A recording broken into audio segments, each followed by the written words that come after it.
May agam-agam si Senate President Cheese Escudero sa magiging takbo sa Senado ng pangakong wage hike ng Kamara. Kung bakit, ikukwento sa atin ni Raymond Tinasa. Hindi matiyak ni Senate President Cheese Escudero kung anong maging kahinatnan sa Senado ng pangako ng Kamara na ipasa ang 200 peso legislated minimum wage hike.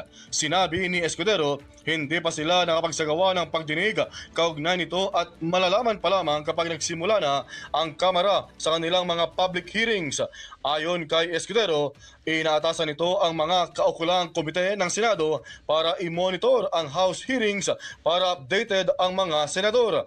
Bagamat mayroon na lamang daw silang siyam na session days, welcome ang pagiging bukas ng Kamara na ipasa ang Senate-initiated measure. Una nang ipinasa ng Senado sa ikatlong pagbasa ang 100 legislated minimum wage increase mga isang taon na ang lumilipas noong 2024. Take two na naman to eh. Sinagot ko na yan noong nakaraan eh.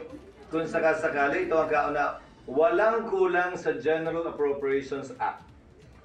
Ang kino-question bilang unconstitutional ay batas, hindi report. Ito ang kauna-unahang pagkakataon kung sakasakali na may madedeklarang unconstitutional na report. At dahil doon, yung batas din ay unconstitutional. There's always the first time, pero hindi ko pa nakikita ang nangyari yan. Ako si Raymond Tinasa para sa Kwentong Politiko.